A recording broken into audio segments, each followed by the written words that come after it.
পরন্ত বিকেলে যখন পিচঢালা পথ ধরে হাঁটছিলাম, পাশ দিয়ে একটা কালো গাড়ি দ্রুত বেগে অতিক্রম করলো। পরক্ষণে আবার মোড় ঘুরে আমার সামনে এসে ব্রেক করলো। কিছু বুঝে ওঠার আগেই চোখ বেঁধে গাড়িতে উঠিয়ে দ্রুত বেগে স্থান ত্যাগ করলো। চোখ খুললে নিজেকে এক নোংরা জলাশয়ের পাশে দেখতে পেলাম। একজন লোক তড়িঘড়ি করে আমার নাকে মুখে গামছা দিয়ে ঢেকে দিল এবং পানি ঢালতে শুরু করলো। পাশ থেকে একজন বলল, গাড়িতে যা করলাম তা প্রাথমিক আপ্যায়ন ছিল, তাতে তুই মুখ খুললি না, শালা কুত্তার বাচ্চা, এখন তোর বাপ বলবে। পেছন থেকে হাত করা পরানো হাতে ৩-৪ জন লোক চেপে ধরল, কয়েকজন পায়ের উপর চাপ দিয়ে রাখল। চোখের সামনে যেন মৃত্যু হাতছানি দিচ্ছে। কিছুক্ষণ পর প্রশ্নবাণে জর্জরিত করছে। মনে হলো এই কষ্টের চেয়ে মৃত্যু অনেক ভালো। আমার অবস্থা দেখে পাশের একজন বলল, কুত্তার বাচ্চার জন্য গরম পানি দরকার। এই বলে পানি ঢালার সময় আরও বাড়িয়ে দিল। মনে হচ্ছিল মৃত্যু নিশ্চিত। মৃত্যুর সম্মুখীন হলে শরীরে এত শক্তি কোথা থেকে আসে আল্লাহই ভালো জানে।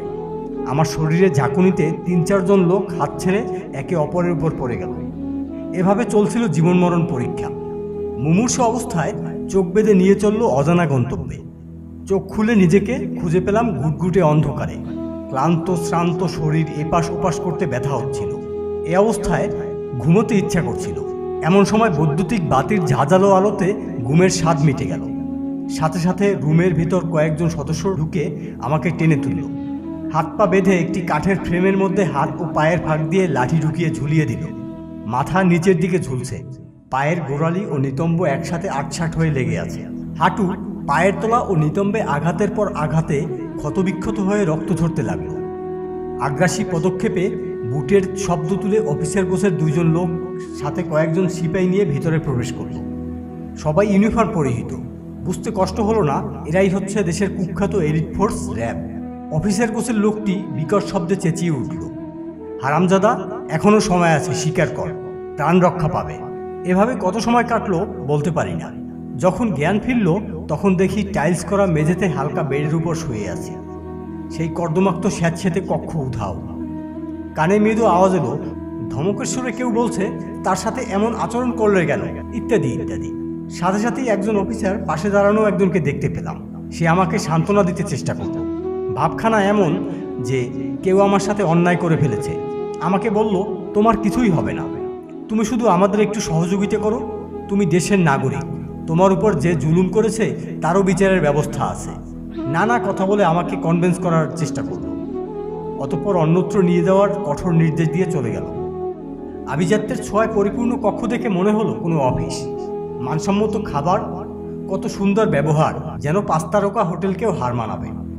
2 জন যুবক এসে আমাকে অন্য একটি রুমে নিয়ে গেল।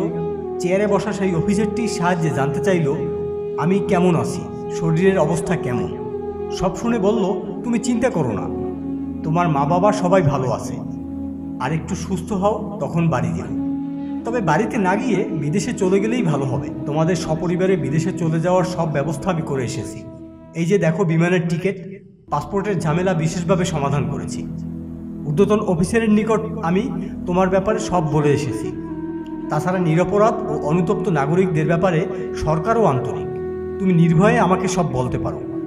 এখন যে রুমে বসে আছি রুমটি পরিপাটি, পরিচ্ছন্ন, তবে চারিদিকে হাড়গোড়, কঙ্কাল, ভয়ানক সব নির্যাতনের চিত্র ও উপকরণে সাজানো রয়েছে। দূরের কোনো স্থান থেকে আত্মচিৎকারের শব্দ ভেসে আসছে। সব দেখে ক্ষণিকের সুখ নিমেষে হাওয়া হয়ে গেল। তুমি কি ভাবছো? অফিসারটি শান্ত কণ্ঠে জিজ্ঞাসা করল। আমার নির্বিকার ভাব দেখে আমাকে নানাভাবে বোঝাতে চেষ্টা করলো, তুমি যদি সত্য প্রকাশ করতে না চাও, মনে রেখো সত্য প্রকাশ না করে তোমার উপায় নেই। তোমার ও তোমার পরিবারের সুখ দুঃখের বিষয়টি ভেবে দেখার দায়িত্ব তোমার। আমরা কথা দিচ্ছি তোমার ভবিষ্যৎ সব বিষয়ে আমরা ভেবে দেখব। এভাবে মিথ্যাকে সত্য হিসেবে স্বীকার করতে চাপ দিচ্ছিল। আমি সোফার মধ্যে বসে আছি, এমন সময় কয়েকজন যুবককে নিয়ে আসা হলো। সবার চেহারায় নির্যাতনের ছাপ স্পষ্ট। পূর্ব পরিচিত 2-1 জন ব্যতীত কাউকে চিনতে পারলাম না। 2 জন যুবক আমাকে শনাক্ত করলো এবং তাদের উত্তর শুনে অফিসারটি সন্তুষ্ট হলো। অফিসারটি বলল, দেখো, তোমার ব্যাপারে আমরা সবই জানি, তবুও আমি চাই তুমি তথ্য দিয়ে অনুতপ্ততা প্রকাশ করো। আমাকে কতগুলো ছবি দেখিয়ে আমার সংশ্লিষ্টতার বিষয়টি প্রমাণ করতে চাইল। আমার সবচেয়ে খারাপ লাগলো তখন যখন যুবকেরা ধোকায় পড়ে আমার ব্যাপারে স্বীকারোক্তি দিল। অফিসারটি বলল, ঠিক আছে, তোমাকে কিছুই বলতে হবে না, শুধু এই কাগজে সই করো। আমার নাবোধক উত্তরটি শুনে সমর্থি ধারণ করল। তার সুন্দর ব্যবহার উবে গেল। আসল চেহারা প্রকাশ পেল। কয়েকজন সিপাহী আমাকে ধরে ফেললো, অন্য একটি চেয়ারে বসিয়ে আটকে দিল। শুরু হলো নির্যাতনের নতুন অধ্যায়। মাথা ঘুরতে লাগলো আমার। চেয়ার সহ আমি ঘুরছি, মনে হচ্ছে কেউ আমাকে টেনে নিয়ে যাচ্ছে। আমি অজ্ঞান প্রায়। দফায় দফায় চলল নির্যাতন। যখন জ্ঞান ফিরল, দেখলাম আমি অন্ধকারে পড়ে আছি। একটু অনুভূতি জাগতেই আটকে উঠলাম। হাত দিয়ে দেখি পরনে কোনো কাপড় নেই। আলো জ্বলতেই অন্য কোথাও সম্পূর্ণ উলঙ্গ অবস্থায় স্যাঁতস্যাঁতে কক্ষে নিজেকে আবিষ্কার করলাম। এই অবস্থায় নিজেকে আর স্থির রাখতে পারলাম না। দুচোখ ভেয়ে অঝরে অশ্রু ঝরতে লাগলো। এলিট ফোর্সের কয়েক সদস্য এদিকে এগিয়ে এসে আমাকে উঠে দাঁড়াতে বলল। লজ্জায় অপমানে চোখ বন্ধ হয়ে আসছে। আবার জেরার উপর জেরা, হাতে পায়ে ইলেকট্রিক শক দেওয়া শুরু করলো। একজন শয়তান এসে মেটাল ডিটেক্টরের মতো একটা যন্ত্র দ্বারা লজ্জাস্থানে ইলেকট্রিক স্পার্ক দিতে লাগলো। আল্লাহকে খুব স্মরণ করছি। হায়রে দুনিয়া, এটা নাকি মানুষের দেশ। হঠাৎ করে পেছন থেকে কে যেন লাথি মেরে মেঝেতে ফেলে দিল। আবারও শক দিতে লাগলো। হাত পায়ের আঙুল অবশ হয়ে গেল, কালো রং ধারণ করল। দুজন লোক ক্রমাগত আমাকে লাথি মারতে লাগলো। শরীরে বিভিন্ন স্থান দিয়ে রক্ত ঝরতে শুরু করলো। ক্ষুধায় তৃষ্ণায় শরীর কাঁপছে। পানি চাইলে পানি দিচ্ছি বলে গায়ের উপর প্রস্রাব করে দিচ্ছিল। এরই মধ্যে একজন যুবককে আমার রুমে নিয়ে এলো। ছেলেটি শুধুই কাঁদছে। ওরা চলে গেলে তার সাথে কথা বলার চেষ্টা করলাম। কান্নার জন্য কথা বলতে পারছিল না সে। আমি তাকে সান্ত্বনা দিতে চাইলে বলল, সব শেষ হয়ে গেছে, এখন আর সান্ত্বনা দিয়ে কী লাভ। বলতে লাগলো তার ভাইকে বাড়িতে না পেয়ে তাকে সাদা পোশাকের কিছু লোক ধরে নিয়ে আসে। নির্যাতন করতে করতে বড় ভাই কোথায় তা জানতে চায়। না বললে কিছুক্ষণ পর মা বাবা ও বোনকে ধরে নিয়ে আসে। তাদের সামনে আমাকে এবং আমার সামনে তাদেরকে নির্যাতন ও জিজ্ঞাসাবাদের এক পর্যায়ে পরিবারের একজন আমার কাছে এ ব্যাপারে তথ্য রয়েছে বলে জানায়। আমি বলতে না চাইলে তারা আমার পোশাক খুলে নেয়। একজন লাথি দিয়ে বাবাকে উপরে ফেলে দেয়। চিৎকার দিয়ে বলাৎকার করতে বলা হয়, না হলে মা বোনদের সামনে শ্লীলতাহানির হুমকি দেয়। বাবার কাপড় চোপড় আমার চোখের সামনে খুলে নেওয়া হয়। আমি জানি না দুনিয়াতে এর চাইতে কঠিন ও ঘৃণিত পরিস্থিতির সম্মুখীন কাউকে হতে হয়েছিল কিনা। আমি আর সহ্য করতে পারিনি। যখন বাবা আঘাতের পর আঘাতে জর্জরিত হয়ে আমার সামনে অসহায়ের মতো কাঁদলেন, আমি চিৎকার দিয়ে বললাম, আমি সব জানি, সব বলবো, শুধু আমার মা বাবাকে ছেড়ে দাও। একজন সামনে এসে সব রেকর্ড করে নির্দিষ্ট জায়গায় মেসেজ পাঠালো। তাদেরকে যেতে দিয়ে আমাকে এখানে নিয়ে এসেছে। চোখ দুটো ক্লান্তিতে বুঝে আসছে। কখন যে ঘুমিয়ে পড়লাম বুঝতে পারিনি। হঠাৎ কে যেন মুখে বুট দিয়ে লাথি মারল। সাথে সাথে পা বেঁধে মাথা নিচের দিকে ঝুলিয়ে দিল। হাতে বৈদ্যুতিক শক দিতে আরম্ভ করলো। মাথা ঝিমঝিম করছে। কিছুক্ষণ পর জ্ঞান ফিরলে পানি খেতে চাইলাম। অফিসারের অনুমতি নিয়ে পানি দেওয়া হলো। এখন আমি অন্য কোথাও আছি বলে মনে হলো। পাশে বেশ সুঠাম দেহের দুজন তরুণ পড়ে আছে। হাত দিয়ে লজ্জাস্থান ঢাকার চেষ্টা করছে। কথা বলার কোনো সুযোগ পেলাম না। যাতে না ঘুমাতে পারি ঝুলিয়ে রাখলো হাত করা পরিয়ে। সবার পা ফাঁক করে সামনে আলাদা আলাদা দুটো খুঁটির সাথে বেঁধে রাখা হলো।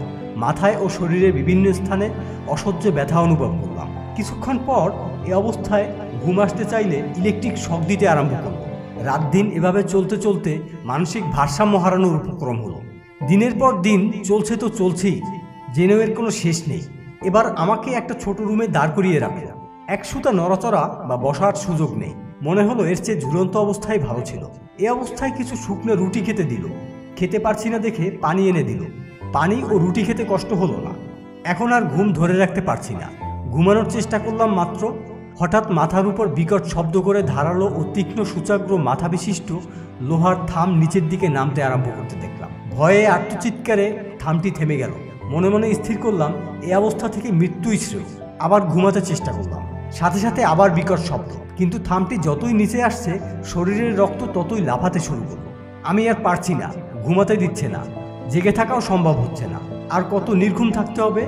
বুটের শব্দ শুনে শুনে সামনে তাকিয়ে দেখি কয়েকজন ঊর্ধ্বতন অফিসার আমাকে স্বীকারোক্তি দিতে এবং তাদের সাহায্য করতে বলল। আমি অসম্মত হলে তারা আরও ভয়াবহ পরিণতির কথা জানালো। আমি আর চোখের পাতা ধরে রাখতে পারলাম না। সাথে সাথে চোখের পাতার উপর তীব্র আলো পড়ল। চোখ বন্ধ করেও লাভ হলো না। আলোর তীব্রতা মাথা ভেদ করবে বলে মনে হচ্ছিল। ছোট্ট পাইপ সদৃশ জায়গায় দাঁড়িয়ে থাকতে থাকতে পা ফেটে রক্ত ঝরবে বলে মনে হচ্ছিল। আমি আর পারলাম না। সব বলতে রাজি বলে জানালাম, তবে আগে ঘুমোতে চাই। সেই স্থান থেকে নামাতেই ফ্লোরে পড়ে গেলাম।